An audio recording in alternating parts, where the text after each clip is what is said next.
What would you do if the whole town laughed the day you signed your name to a house that leaned like a drunk against the wind?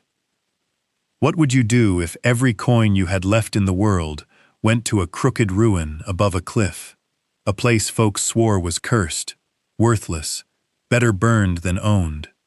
At 22 years old, Susan Cooper handed over the last of her savings for a sagging clapboard house on the ridge above Juniper Hollow, and the men on the porch of the land office laughed until their coffee went cold. But what waited behind the hearth of that mocked ruin would turn every laugh into a whisper, and every whisper into a debt the town could not repay. Stay close, settle in, let us know where you're watching from, and ride with Susan up that ridge road, one careful step at a time. The stage rolled into Juniper Hollow on a gray afternoon, wheels grinding through dust the color of old bone. Susan Cooper stepped down with a single carpetbag in her hand and a folded deed pressed against her ribs beneath her coat. She was slight and plainly dressed, her hair pinned back tight, her boots scuffed from a long road. She had come from farther east than most in the hollow had ever traveled, and she carried the kind of quiet that only comes after grief has done its full work. Her father had died in the winter, her mother the spring before that. The farm they had built together had gone to a bank that spoke in ink and iron and would not be moved. Susan had walked away from that gate with what she could carry, and a name on a piece of paper her father had kept folded in the back of his Bible. A cousin, twice removed, in a town called Juniper Hollow, had left them a house years ago. A house nobody wanted, a house the family had never bothered to claim. She had ridden west on that scrap of paper. The liveryman squinted at her deed. He read the address twice. Then he laughed, short and dry, like a cough. "That house," he said. "Girl, that house." "That house," Susan murmured. He shook his head and pointed with his chin toward the ridge above the town. "Up there, Cliff Road. Watch the second bend." She thanked him and paid him for a horse she could not really afford. He gave her an old sorrel mare with a white star and a slow, patient eye. The mare's name, he said, was Juno. Juno had carried mail through 2 hard winters and was owed a soft retirement. Susan ran her hand along the mare's neck and felt the ribs beneath the coat, and something in her steadied. The ridge road climbed in slow switchbacks above the town. Wind came off the cliff, sharp and cold, smelling of pine and wet stone. Below her, Juniper Hollow spread out in a bowl of dust and slate roofs, a church spire like a nail driven into the earth, smoke from a dozen chimneys leaning all the same way. Above her, at the very edge of the drop, the house came into view. It leaned. That was the first honest word for it. The house leaned toward the cliff, as if it meant to fall, and had only forgotten how. Its porch sagged, its shutters hung crooked, its chimney tilted a hand's width off true. The clapboards had gone the color of driftwood, and the tin roof had rusted through in patches shaped like continents. A single crow sat on the ridgepole and watched her come. Susan reined Juno in at the gate and sat a long moment in the saddle without speaking. She had expected ruin. She had not expected the way the house seemed to be listening. She dismounted. She led Juno through the gate. She climbed the 3 warped steps to the porch and set her hand on the door. Behind her, from far down the road, came the sound of laughter carried on the wind. 2 riders had followed her up part way, curious, and stopped where the trail bent. She did not turn to look at them. She heard one of them shout something she could not quite catch, and the other whooped, and their horses wheeled and went back down toward town to spread the news. The girl, the eastern girl, the crooked house on the cliff. By nightfall, the whole of Juniper Hollow knew. At the saloon, men set their glasses down and slapped the plank bar. At the mercantile, women covered their mouths and glanced sideways at one another over bolts of gingham. Children were told the story as a lesson in what came of foolishness. The land clerk who had stamped her deed shook his head at his own ledger and muttered that some folks were born to lose their money twice. She paid coin for it, he said to no one in particular. Coin, for that. A rancher at the bar laughed so hard he had to wipe his eyes. Cliff'll take it before Christmas, he said. Cliff and the wind. Girl'll be back down here, begging board inside a month. Sooner, someone else said. Sooner, the room agreed. Up on the ridge, Susan did not hear them, and would not have answered if she had. She unsaddled Juno by the last light, and led the mare to a lean-to behind the house, where an old iron ring still held in the post. She spread her bedroll on the parlor floor, because the upstairs boards did not feel trustworthy in the dark. She lit a stub of candle in a tin dish and set it on the mantel above the wide stone hearth. The hearth was the one part of the house that did not lean. It stood square and heavy, built of river stone mortared thick, and it drew her eye every time she passed. She sat on her bedroll and looked at it in the candlelight for a long time, and she did not know yet why. Now, what makes a girl of 22 spend every last coin on a house the whole town swears is cursed? What was her father's cousin hiding behind those crooked walls? And why did that hearth, of all things, refuse to lean? If you're already rooting for Susan, take a moment to leave a comment and subscribe so you don't miss the turn. Because the first strange thing she noticed came the very next morning, and once she saw it, she could not unsee it. Morning came thin and gray over the ridge, a pale wash of light that found the cracked panes before it found Susan's face. She woke stiff on the parlor floor, with the candle burned down to a bead of cold wax in the tin. Juno was still standing patient in the lean-to, breathing steam into the cold. Susan rubbed the mare's nose, checked the iron ring, and knew before she thought it that she would have to go down into town. She had no flour, no salt, no oil for a lamp, no nails for the shutters. She had a few worn coins knotted in a handkerchief, and a pride she did not intend to spend. She rode Juno down the switchbacks slow. The road bent past the place where the two riders had turned back the day before. In the daylight, she could see the hoofprints where they had stopped and wheeled. She rode past them without looking twice. Juniper Hollow was awake when she reached it. Wagons stood along the plank walk. Men leaned on porch posts with coffee tins in their hands. The talk stopped when she passed, and started again behind her, low and quick, the way water starts again behind a stone. At the mercantile, the woman behind the counter weighed her flour without looking up.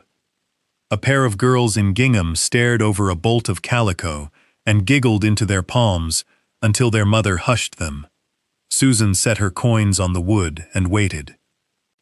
"That'll be the Cliff House girl," a voice said behind her, loud enough to carry. She did not turn. The rancher from the saloon was standing in the doorway with his hat pushed back. He was broad in the chest and easy in the shoulders, the kind of man used to being agreed with. He looked her up and down slow. "Miss," he said, "you are throwing good coin after a bad grave." He grinned around at the store. "That house has been trying to fall for 20 years. Wind's just been polite." Susan gathered her flour into the sack. "I'll give you $50 for the deed," he said. "Cash. Today. Save you the trouble of dying up there." "No," Susan said. "60. No." He laughed. It was a good laugh, warm and public, meant to be shared. The men on the porch shared it. "Suit yourself," he said. "Cliff'll take it before Christmas, and the mare with it." Susan lifted her sack. She was at the door when a hand touched her sleeve, so light she nearly did not feel it. An old woman stood there in a black shawl, small and dry as a winter apple, with eyes the color of river ice. Susan had not seen her come in. "Child," the old woman said. Her voice was spare and formal, as though she read the word from a page. That house was not built to stand. It was built to hide. She held Susan's sleeve one breath longer. "Mind the stone that does not lean." Then she let go and turned back into the store, and the woman at the counter looked up sharply, as though she too had not seen the elder come in. Susan stood in the doorway with the sack against her hip. The rancher was still laughing on the porch behind her, but the laughter had gone thin in her ears, like sound heard through cloth. She stepped past him without a word and swung up into Juno's saddle. The old woman's line went with her up the road, tucked behind her ribs, where the deed had ridden the day before. Weather was gathering by the time she reached the second bend. The sky over the cliff had gone the color of pewter, and the wind off the drop smelled of wet stone. Juno's ears turned back once and forward again. Susan rode on. She came up to the house in the last clean light before the storm. The clapboards had gone bone white in that light, and the tin roof caught a dull copper shine along its unrusted seams. The crow was gone from the ridgepole. In its place, the wind moved a loose shingle up and down, with a soft tin voice, like a spoon tapping a cup. Susan unloaded her sack in the parlor and led Juno into the lean-to before the rain came. The rain came anyway, faster than she thought it would, sheeting sideways off the cliff and drumming the roof in 100 separate places. She stood in the parlor with the sack at her feet and listened. The house talked. That was the first thing she learned about it. It creaked in the shoulders where the beams met the walls. It sighed at the sills. Somewhere upstairs, a shutter knocked against its frame in a slow, patient rhythm. Talk, talk, talk, like a clock that had forgotten what hour it kept. Water found 3 places in the parlor ceiling and began to drip into the boards, and she moved her bedroll away from each in turn until she was pressed close against the hearth. The hearth did not drip. The hearth did not creak. She laid her hand flat on the river stones, and they were cool and dry and steady, and the storm above them sounded farther off than it was. She built a small fire in the grate, with kindling she found stacked under the mantel. Someone, long ago, had left it there dry, and the flame took at once, clean and yellow, drawing straight up the flue without a curl of smoke into the room. The chimney tilted a hand's width off true from the outside, but from the inside it drew as sweet as a new stove. Susan sat cross-legged on her bedroll with the fire at her knee and the stones at her back, and ate a heel of bread from her carpetbag. She thought of the old woman's hand on her sleeve. She thought of the rancher's laugh. She thought of her father folding the paper into his Bible on a winter night she had not known was near his last. Mind the stone that does not lean. Susan looked at the hearth over her shoulder.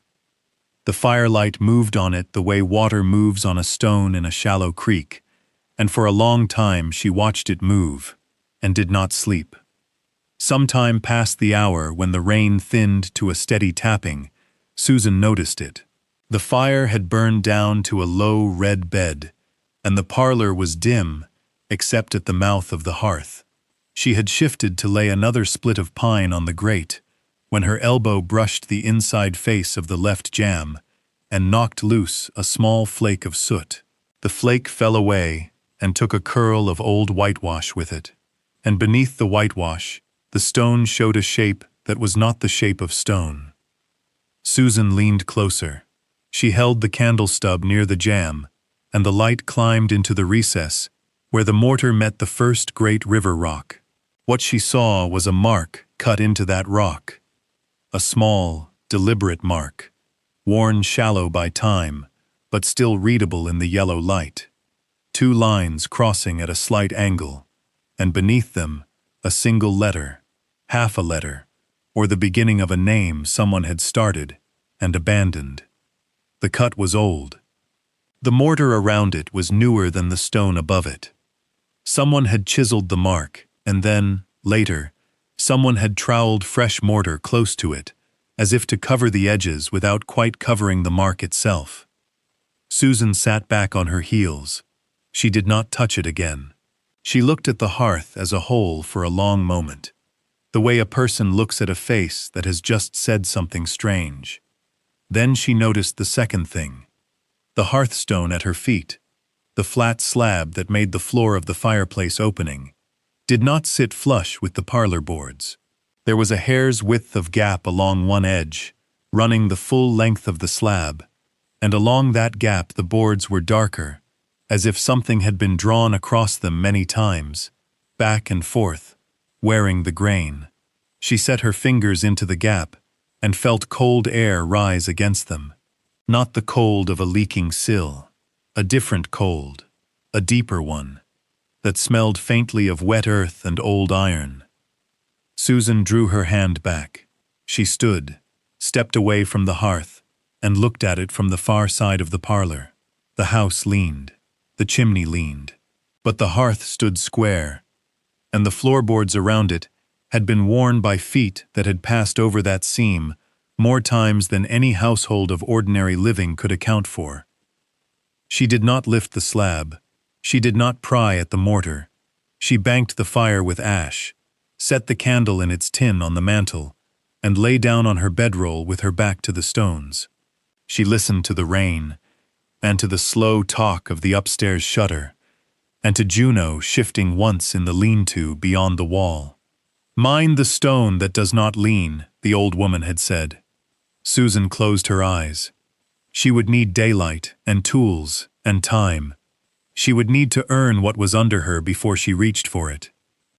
She slept at last against the warm stone, and the storm passed over the ridge in the dark, and the house held.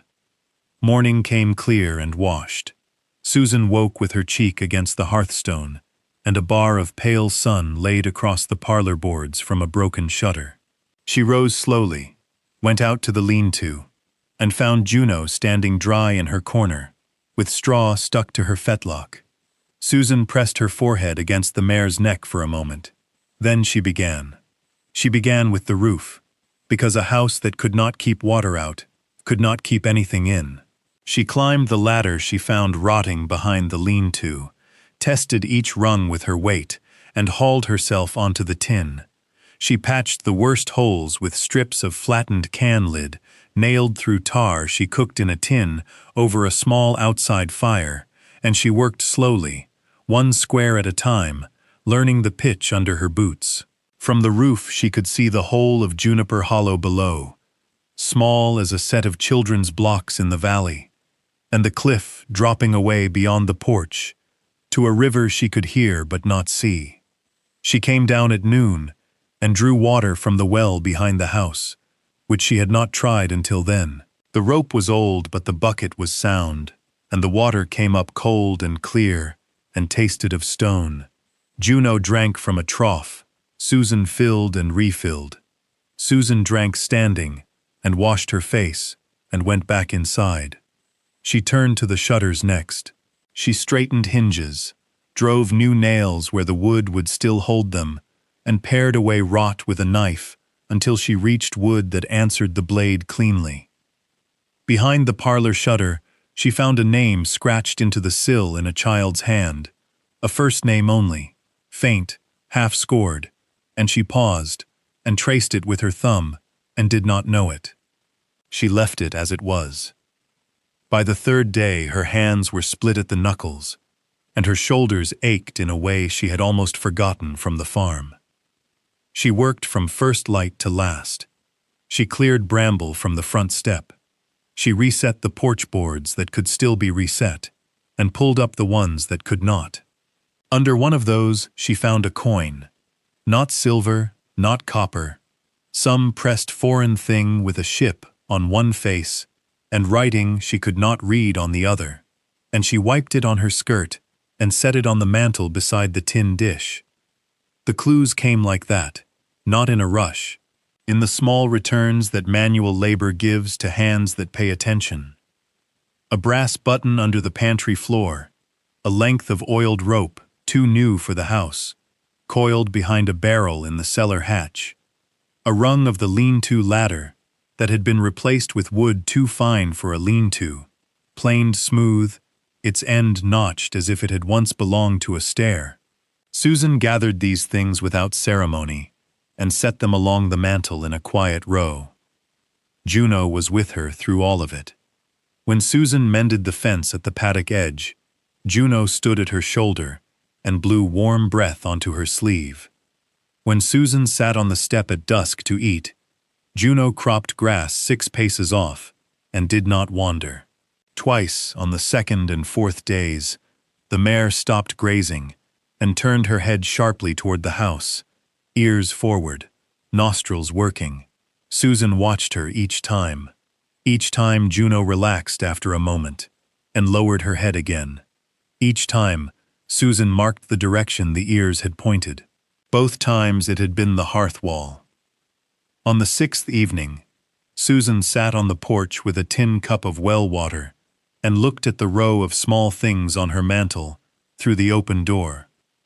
She had not yet lifted the slab.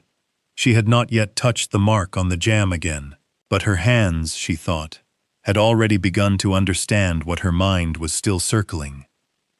The house had not been built to stand. It had been built to hold something, and whatever it held, it was still there. Susan slept lightly that night and rose before the sun. She drew water, fed Juno, and set out her tools on the parlor floor in a straight line.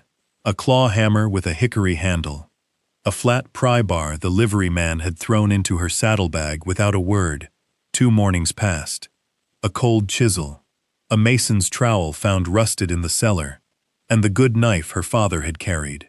She looked at each in turn. Then she banked the last coals of last night's fire to the back of the grate and shoveled them into a tin pail and carried the pail out onto the porch. The grate came up in her hands lighter than she had expected. Beneath it lay only ash and stone. Susan swept the ash out with a broom of tied twigs and then knelt at the seam she had felt with her fingers 3 nights before. Cold air still lifted from it, faint and steady, smelling of wet earth and iron and something older she could not name. She set the pry bar into the seam. She worked it slowly. She did not force. The slab was thick and heavy, and had been laid without mortar under it, though mortar had been troweled around its edges to hide the fact. When the bar caught true, the stone lifted a finger's width, then 2, then a hand's, and Susan slid a piece of split firewood under it to hold it up. She lay down on the parlor boards and put her eye to the opening. Dark. Then, as her eye caught the shape of it, not dark at all, a step, cut stone, then another step below that, a stair, going down inside the cliff. Susan sat back on her heels. She did not move for a long time. She looked at Juno's row of small objects on the mantel. The pressed coin with the ship, the brass button, the length of oiled rope, the fine planed rung. She looked at the crossed cut marks on the jam. She looked at her own hands. Then she went and fetched the candle in its tin. She lit it from the last coal in the pail and shielded the flame with her palm and lowered herself into the opening. 7 steps. Then a passage, low enough that she had to bend her neck, wide enough for a man with a keg on his shoulder. The walls were cut stone, close-fitted, dry. The floor had been worn smooth in a track down the middle.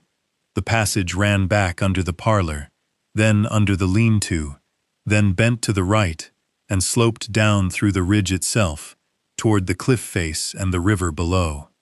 Susan followed it in slow paces, counting. At 40 paces, the passage opened into a chamber, the size of the parlor above.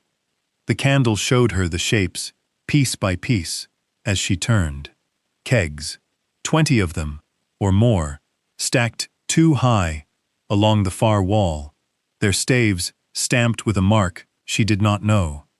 bolts of oiled cloth on a shelf, a crate of pressed foreign coins like the one on her mantel, a rifle case, the wood dry, the brass green, and on a plank set across 2 barrels, a leather-bound ledger. Susan set the candle in a niche, cut into the stone for that purpose. She opened the ledger. The dates went back 30 years. The names were written in a careful hand. Wagons in, wagons out. Ports she had heard of, and ports she had not. And at the bottom of one page, underlined twice, a name she had heard in a saloon doorway, a week before, joined to another that had once meant a killing, over on the coast road the county still spoke of, in low voices. Susan closed the ledger. She stood very still in the chamber under the ridge, and understood, all at once, why the house leaned, and why the hearth did not, and why a man had offered her $60 in a mercantile doorway for a deed to a grave. She went back up the stair with the ledger under her arm. She did not sleep that night. She sat by the cold hearth with the ledger open on her knees and read every page by candlelight. She copied names onto a sheet of butcher paper with a pencil stub. She wrote out dates. She marked the pages where the underlined name recurred, and it recurred often, and always, in the same careful hand. Outside, Juno stood in the lean-to and did not settle. Twice in the small hours, the mare stamped once and blew. Toward dawn, Susan wrapped the ledger in oiled cloth from the chamber, climbed to the loft with it, and set it inside the wall, where a knot had fallen out of a board. She fitted the knot back into the hole. She came down and laid the hearth slab back into its bed and set the grate over it and laid a fresh fire on top and lit it. The fire drew straight and true. She washed her face at the well. She saddled Juno. She meant to ride for the county seat at Ashfork, 40 miles east, to a marshal her father had once named in a letter, before anyone in Juniper Hollow understood that she had understood. She did not get to the gate. 4 riders came up the switchback in the last blue of morning. The rancher rode at the front. He did not laugh this time. He drew rein at her gate and looked at her a long moment across Juno's shoulder, and then said, "Quiet, girl. Come down from that horse." Susan did not come down. She sat Juno very still. She saw that 2 of the riders carried rifles across their saddlebows, and one carried a lit lantern, though the day was coming, and she understood the lantern was not for seeing. "House is dry timber," the rancher said. "Storm took the roof. Sad thing." "Not yet it hasn't," Susan said. "Come down." No. Behind her, from the road up higher on the ridge, a boy on a mule appeared at the second bend. He was maybe 10. He carried a canvas sack. He had been sent, Susan later learned, from a homestead a mile above hers, to trade eggs for flour in town, and had taken the ridge track to save the switchbacks. He saw the riders. He froze his mule. The man with the lantern turned in his saddle and looked at the boy. Susan slid down from Juno then. She stepped between the riders and the boy and put her hand on Juno's rein and said, loud enough for the ridge to hear, "You touch that child, and every name in that ledger goes to Ashfork by noon." The rancher's face did not move, but the man with the lantern lowered it, slowly, until it hung at his stirrup. And in that half-breath of held silence, Susan Cooper, 22 years old, alone on a cliff road above a town that had laughed at her for a week, knew she had already chosen, and that there was no road back down the ridge that did not go through what she had chosen. The rancher held her eyes a long moment. Then he turned his horse without a word and started back down the switchback, and the 3 riders followed, and the lantern man snuffed the flame against his boot heel as he rode. Susan stood in the road until the last hoofbeat died in the pines. Then she lifted the boy off his mule, sat him on her porch step, gave him a cup of well water, and told him to wait. She rode Juno herself. She did not stop at the mercantile or the saloon. She rode straight through Juniper Hollow, with the ledger wrapped in oiled cloth against her ribs and the boy's mule trailing on a lead, and she took the east road toward Ashfork before the town was fully awake. 40 miles took her a day and a half. She slept once, in a stand of cottonwoods, with Juno's rein looped through her arm. The marshal at Ashfork was a spare man, with a gray mustache and reading spectacles. He read the ledger for 2 hours without speaking. He asked her 3 questions.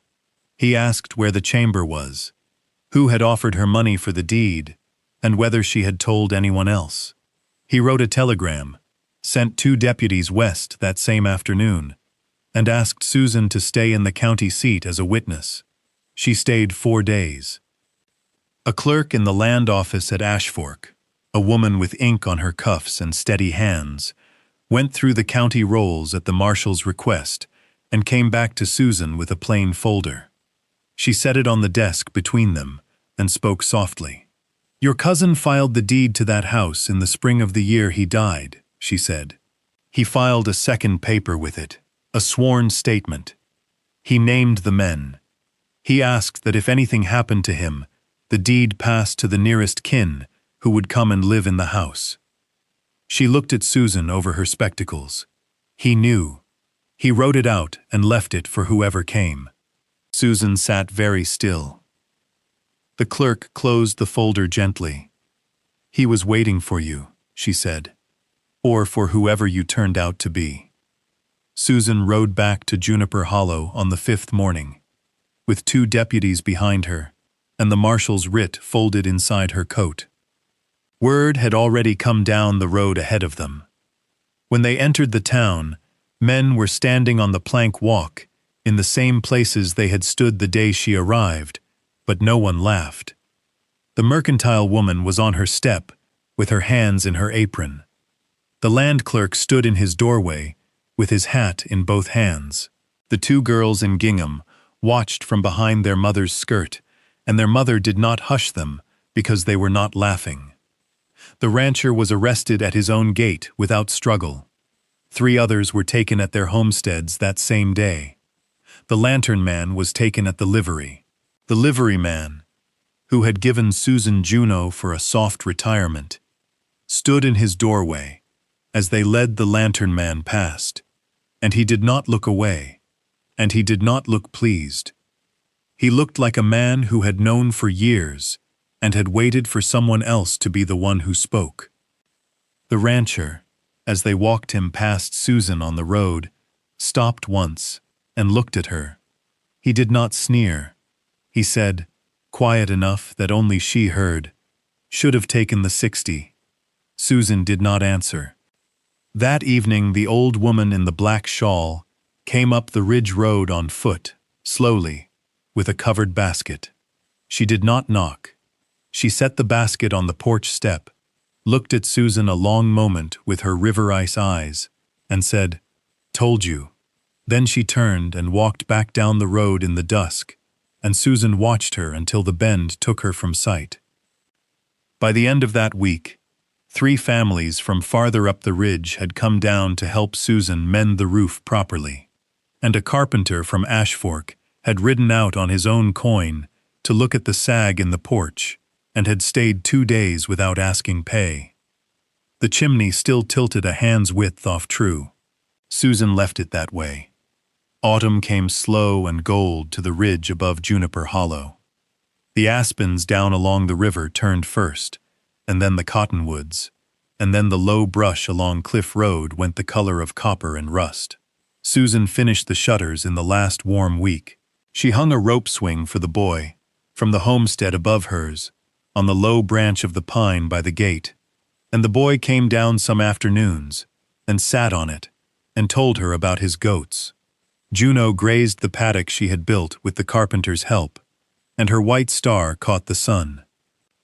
The county sent a small brass plate for the front of the house, because the cousin's sworn statement had been entered into the record, and the house was named in it. Susan did not hang the plate on the door. She set it on the mantel, beside the pressed foreign coin, and the brass button, and the length of oiled rope, and the fine planed rung. She let them stay in their row. On an evening late in October, when the light on the cliff went the color of a banked coal, and the river below ran gold between its stones, Susan sat on the porch step, with a tin cup of well water in her hand. Juno stood at the paddock rail, with her head over the top board, and her ears forward. The chimney behind them tilted the way it had always tilted. The hearth inside stood square, as it had always stood. The town below was quiet, and its windows were beginning to light, one by one. The boy from the ridge came down the road and stopped at the gate. He asked her, plain as a boy asks a thing, what she was going to call the place, now that people had started asking. Susan looked at the leaning clapboards, and the copper seams of the tin roof, and the square stone hearth she could see through the open door, and Juno at the rail, and the boy at the gate, and the road that ran down to the town that had laughed and no longer laughed. "It already has a name," she said. "It's a house that was built to hide a thing. I only made it a place to live." The boy thought about that for a moment, nodded once the way boys nod when they mean to remember a thing, and went on down the road toward his own supper. Susan sat on the step until the last of the gold went out of the cliff, and the first star came clean above the ridge. Juno breathed slow at the rail. Inside, the fire on the hearth drew straight and true, the way it had drawn on the first wet night, when she had known nothing yet, and had chosen anyway to sit with her back to the stone that did not lean. Thank you for staying with Susan, all the way to the top of the ridge, and back down into the light. If this story of a mocked house and a quiet young woman who refused to look away moved you, leave a kind word below, tell us where you're watching from, and follow along, because next week we ride out to a widow's barn in the high country, where a locked stall has not been opened in 40 years.